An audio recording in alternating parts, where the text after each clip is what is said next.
私はこれはもう表面洗うだけでいいやつ。内臓は綺麗な。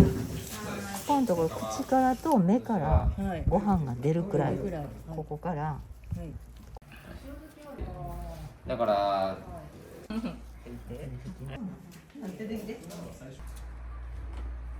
発酵はするみたいです。まあだからそこに空気があんまり入らないように。ぐわーっとこう持ち上げよるぐらいに発酵しますね。左の船寿司が一般的な船寿司なんですけど、このオレンジ色のところが卵で、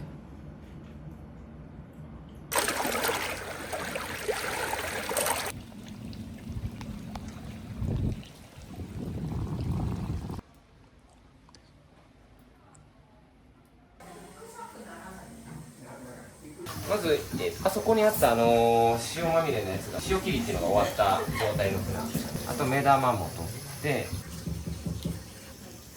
じゃあ私はこれはもう表面洗うだけでいい。これ昔100キロぐらいを僕と親父2人でやったんです。他は使う船は天然のニゴルフラっていう種類の船で、はい。で4月から5月ぐらいまでの間に子持ちのものを取ってくるんですね。最低2ヶ月間ぐらいは塩切りにしたものを、その塩を洗うという作業ですね。今日はちょっとした鱗とか、汚れとかですね、こういう際のササラっていうものを使って洗ってもらってたんですけど、違いとかあったら教えて、いい悪いとか。1000年も前の魚をつけるっていう行為が未だに続いてるいうこと自体がすごい。祖父の時代から言うと約145年ぐらい、この船寿司っていうものが、いろんな文献に出てくるのは1000年以上前からあって、それであさってつけるので、2日に今日と明日と起きます。その冷蔵庫とか冷凍庫とかエンジンのついた船とか、そういう文明の危機っていうのは1000年の間から考えるとほんの少しですから、何にもなしで炎天下でこういうのを作って腐らなんだろうなとか、不思議で不思議で不思議で。魅力私発酵食の、仕事をしてて、それでちょっと興味があって、船寿司はね、米と魚しかないのにちゃんと発酵してずっと食べれる食品になるところがすごい。船寿司も好きだけど周りのいいのところが好き。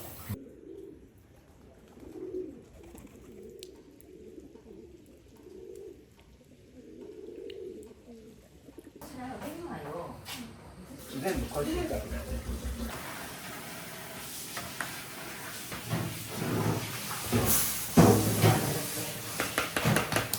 玄米もう一回炊いてます。10回で5升の50升でしょ。はい。12回、13回。合計のキロ数110キロぐらいじゃないですか。白米ね。プラス玄米が27キロぐらい。140から150ぐらい。そうですね。いきますね。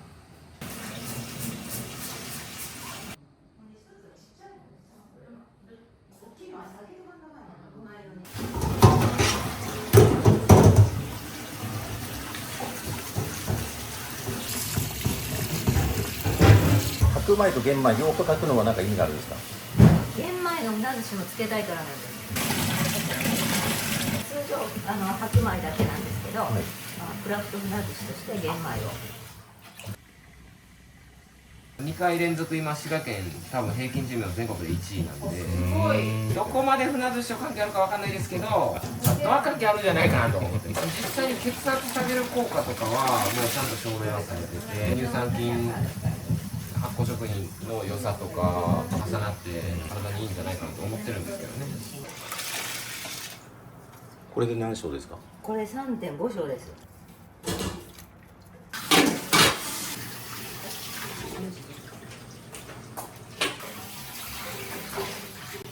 お米はやっぱり美味しいお米の方がやっぱりいいんですか？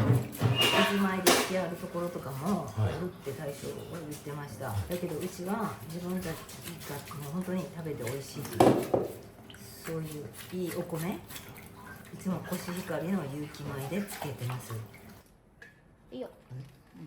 発酵したご飯をいいって言うんですけれど、はい船寿司が出来上がった時にそれを食べられないから捨て去るところもあるらしいんです。はい。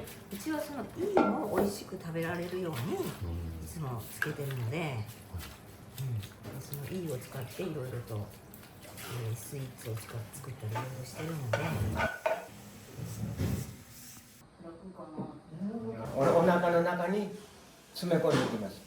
もう一回塩をして、これでこの桶の中へはい。並べていきます。はいはいはい。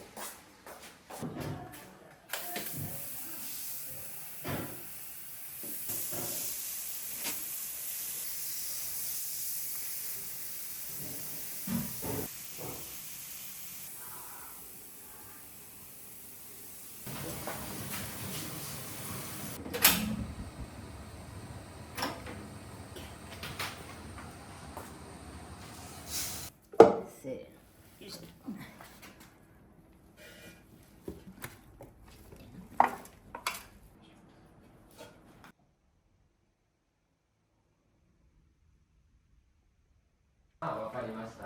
まだ近く来たら。場所って来たことなかったんですもんね。これでかいな。でも大体硬い。はい。うちのはよく食べやすいとか、前食べれんけどここの食べれるわと言ってもらえるので、食べやすい部類に入る船寿司だとは思います。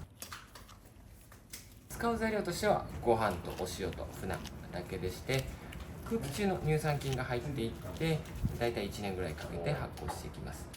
骨は溶けちゃうので頭から尻尾まで全部食べることできまして、大体の人は初めて船寿司を食べるっていう感じで来られるんです。で来る方大体やっぱり船寿司って聞くと強烈な噂とかこの入らないんだらもう今度入ったいうイメージ持たれて来られる方が多いです。でただ100人つけたら100通りの味があるとは言われるぐらいつける人とか物とか場所で本当に別物というぐらい味は違ってきて、発酵してくるとこう、はいこのご飯が盛り上がってきて、はい。こんだけの石がぐわーっとこう横になったり、はいはいはい。持ち上げよるぐらいに発酵しますね。蔵の中じゃなくて外に置いとくってこと。外に置いてあるところが多いですね、個人の家は。室内に置いといたらうちは虫は。あ、ここへも、はい。ここに詰め詰めます、はい。ご飯を。詰めるいうか、押し込んでしまったら大丈夫です。されたら何生のはだからダメなんです。皮あんまり下に行っちゃうから。ここがちょっとこめちゃくちゃ前じゃないですか。海藻前5年とか。ああ、海藻前そういうことか。海藻っていうと海藻じゃないですよね。もうドアつけただけなんで。そうなんですか。間仕切りつけただけです。でもなんか配置とかも多分違いますよね。ちょろっとだけ。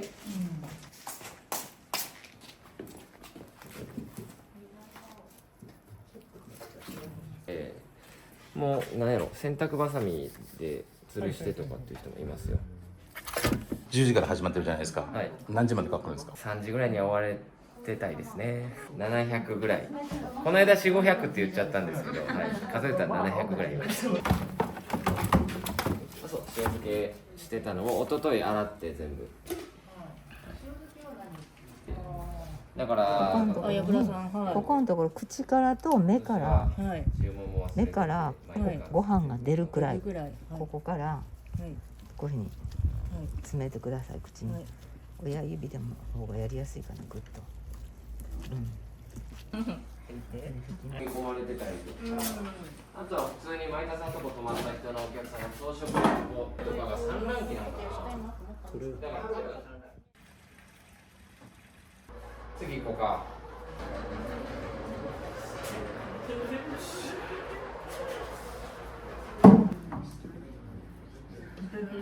僕もちょっと食べれないなっていうぐらい結構匂いの強いものってあるんですけど、作ってる人はみんな自分が作ってるのが一番美味しいと思って作っておられるので、それが失敗してるとかではなくて食べ育ってきたものとか親から教わってきた作り方があって、皆さん思う船寿司を作っておられます。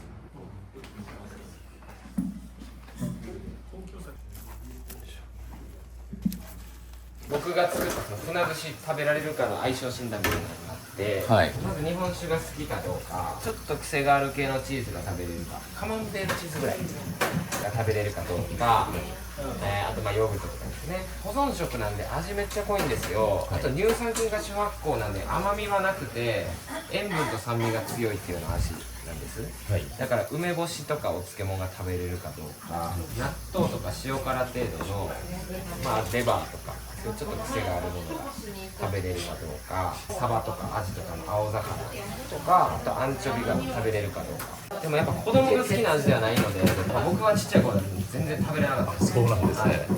あと匂い強いし、だってこれ日本酒美味しくなってから船寿司もすごい美味しくなったんですよね。酒飲みの方が絶対に口にはいいです。はい、取っててください。発酵はするみたいです。ちょっと強いかなと。これ一回知り合いがうちで習いながら船寿司つけたことがあって、この水変えるときに塩をしっかり入れんと上手にいかんかもしれませんとか言ってたら、めっちゃ入れてたから毎回めっちゃしょっ辛いのできました。めちゃくちゃしょっ辛い。入れない人もいるし、水変えない人もいるし。水変える？はい。うちはなんか薄いた。で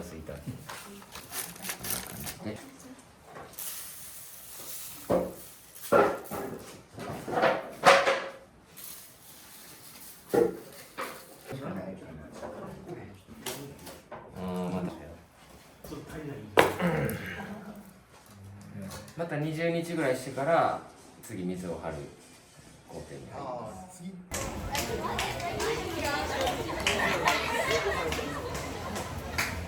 早見症と前症と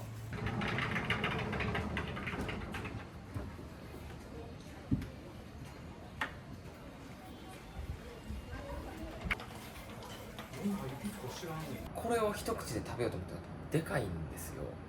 やっぱり初めての方って恐る恐るちょっと味見しようっていう感じで、盛り合わせなんで、まずこの卵のところを使いたいので、この真ん中のこのスライスが一番よく見かける一般的な船寿司にはなりますね。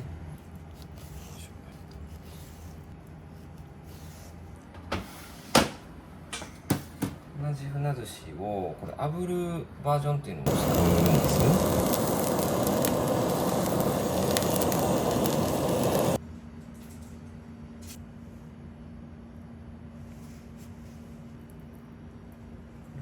お酢の場合はこんな感じでもうご飯がしっかり詰まってる感じですね。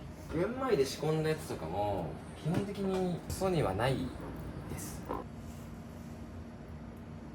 大体の人は初めて船寿司を食べるっていう感じで来られるんです。船寿司って聞くと強烈な噂とかイメージ持たれて来られる方が多いです。ただ100人つけたら100通りの味があるとは言われるぐらい、つける人とか物とか場所で本当に別物というぐらい味は違ってきて、左の船寿司が一般的な船寿司なんですけど、このオレンジ色のところが卵で、尻尾が好きって一番好きっていう方もおられるぐらいで、ここも美味しく食べられるところ。この枕になってる白いペーストがあるんですけど、これは一緒に発酵してるご飯のところで、漢字で飯って書いて船寿司のい一つ右手前が同じ船寿司でも少し炙ったもので、初めての方なんかは炙ってる方が食べやすいという方が多いです。これは船寿司の頭のところ細かく切ってこれも炙ってあります。この手前が玄米を使って仕込んだ船寿司。船もメスではなくてオスを使ってます。この右手前が鮎で仕込んだ鮎の慣れ寿司。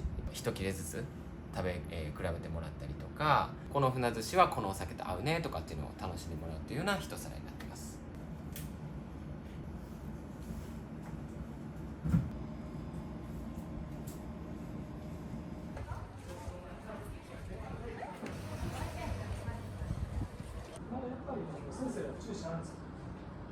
こんばんは。いらっしゃいませ。ありがとうございます。すいません。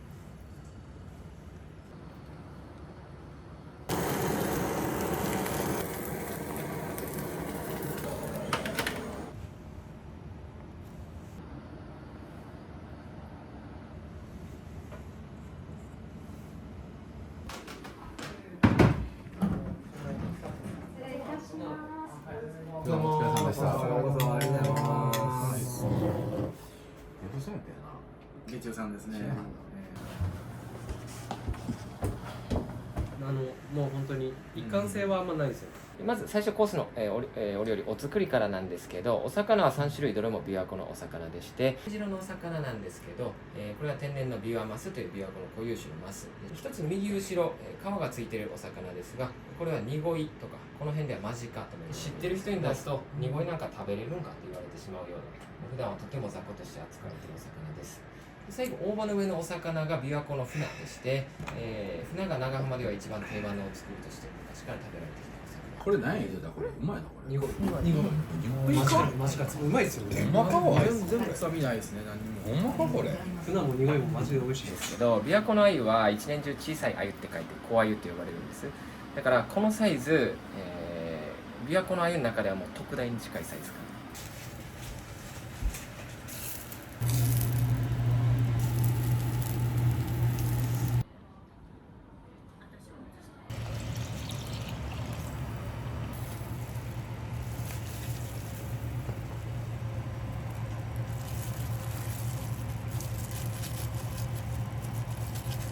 本日はニゴイでございます。ニゴイの炊き込みご飯です。琵琶湖のニゴイは本当にめっちゃ美味しいお魚で、本当にね、淡白なタイとかに近いような味わいなんで。領域とは全く違う領域。味噌のやつやったらねやな。そうですね。ちょっと安いよ。一番健康的な生活だし。な。あ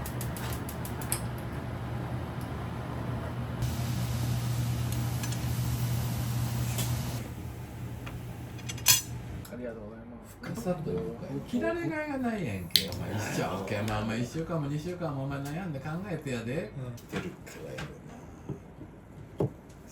こちら、長浜で採れた鹿肉のしゃぶしゃぶでございます。2番手ではね、傷つかないんですよ。って言った時の力は例えばあったんですよ。まあ人生のやつだけで味わうのは何か言ったら傷つくいうことや。悩んで傷つくいうことは一番手を走ってるやつだけができる。なかなか合わんぞって出てこんぞそんなやつは。はい。琵琶湖のニゴイという魚のニゴイの炊き込みご飯でございます。はい。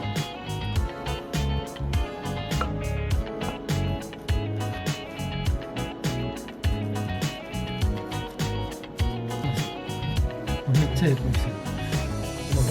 わあ、ええ焦げや。